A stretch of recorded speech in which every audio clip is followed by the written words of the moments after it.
हवा में हल्की सी ठंडक थी। दूर कहीं फजर की अजान की बाज़गश्त सुनाई दे रही थी।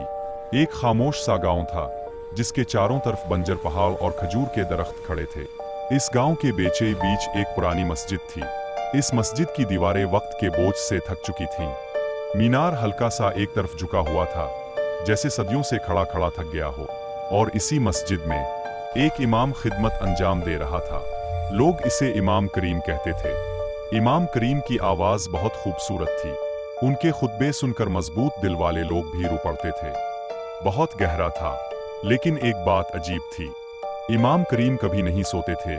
शुरू में लोगों ने इसे अफवाह समझा, लेकिन आहिस्ता आहिस्ता अजीब बातें सामने आने लगे। दुकानदार ने इमाम को फजर से पहले मस्जिद की तरफ जाते देखा, और इसी दुकानदार ने उन्हें इशा के बाद भी इसी तरह चलते हुए देखा। हमेशा जागते हुए, हमेशा चूकने, कभी थके हुए नहीं, जैसे इंसान ही ना हो। उन्हीं दिनों एक मदरसे का तालिब इल्म यूसुफ चंद महीनों के लिए इस गांव में आया। यूसुफ होशियार था, गौर से देखने वाला। अपनी पहली ही रात वो तहज्जुद के लिए अलिफाटे तो इसने कुछ अजीब देखा। मस्जिद के अंदर एक साया खड़ा था। वो इमाम जैसा लग रहा था, ना रुकू ना सजदा, बस खड़ा था। यूसुफ ने इंतजार किया। 5 मिनट, 10 मिनट, साया नहीं हिला, और फिर अचानक गायब हो गया। अगले दिन यूसुफ ने एक बूढ़े शख्स से पूछा, चचा, इमाम करीम यहाँ कब से हैं? बूढ़ा कांप गया। इसके हाथ लरजने लगे। आहिस्ता आवाज में बोला, बेटा, इस बारे में सवाल ना करो। दिन गुजरते गए, अजीब बातें बढ़ती गईं। जब इमाम गिल्ली से गुजरते, कुत्ते जोर जोर से भौंकते, बच्चे उन्हें देखकर रोने लगते। और नमाज के दौरान कुछ लोगों को यूं महसूस होता जैसे कोई अनदेखी चीज उन्हें घौर रही हो। यूसुफ ने एक और खतरनाक बात नोट की। इसने कभी इमाम को वजू करते नहीं देखा, कभी नहीं, चाहे वो कितना ही जल्दी मस्जिद पहुंचे।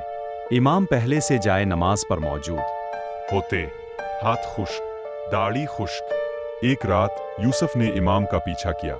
इशा के बाद इमाम घर नहीं गए। वो कब्रिस्तान की तरफ चले गए। यूसुफ एक दरख्त के पीछे छप गया। इमाम कब्रों के दरमियान खड़े थे और कुछ बोल रहे थे, लेकिन वो जुबान ना अरबी थी ना कोई इंसानी जुबान। हुआ भारी हो गई। कब्रिस्तान जैसे सांस लेने लगा और यूसुफ का दिल खौफ से लरजने लगा। अगले दिन यूसुफ ने मस्जिद के पुराने रिकॉर्ड देखे, गर्द आलूद रजिस्टर, पुराने कागजात। फिर इसने वो नाम देखा, इमाम करीम बिन अब्दुल्ला, 20 साल पहले लापता, कभी वापस नहीं आए। यूसुफ के हाथ कांप गए। फिर ये इमाम कौन है जो हमें नमाज पढ़ा रहा है? यूसुफ ने देखा, इमाम का साया उनके जिस्म के साथ नहीं चल रहा था। जब इमाम ने हाथ अलिफाटे आलिफ, साया देर से अलिफाटे। यूसुफ खड़ा हो गया। दिल जोर जोर से धड़क रहा था और ऊंची आवाज में पढ़ा, आयत अल कुर्सी। मस्जिद में सन्नाटा छा गया। लाइटें लरजने लगे, और फिर एक चीख। इंसानी चीख नहीं, गहरी, ड्रोनी, गूंजती हुई। इमाम की आंखें सियाह हो गईं, चेहरा बिगड़ गया। एक और आवाज आई, बस करो। काली धुआं मस्जिद में भर गया। लोग पीछे हटने लगे, और जब धुआं छटा, मिंबर खाली था। बाद में उलमा आए। उन्होंने हकीकत बताई।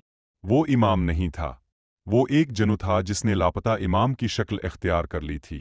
सालों तक वो नमाज पढ़ाता रहा, खिले गुनाह से नहीं, बल्कि थोड़ी थोड़ी गुमराही से। ऐसी गुमराही जो नजर नहीं आती। अस्ल अमम बरसों पहले जादू के खिलाफ खड़े हुए थे, और फिर लापता हो गए। यूसुफ कुछ दिन बाद गांव छोड़ गया। जाते वक्त एक बूढ़े ने कहा, बेटा, याद रखना, हर वो शख्स जो इस्लाम की बात करे, हक पर नहीं होता। ईमान आवाज से नहीं, इखलास से पहचाना जाता है, और बुराई हमेशा चीखती नहीं, कभी कभी नमाज भी पढ़ाती है।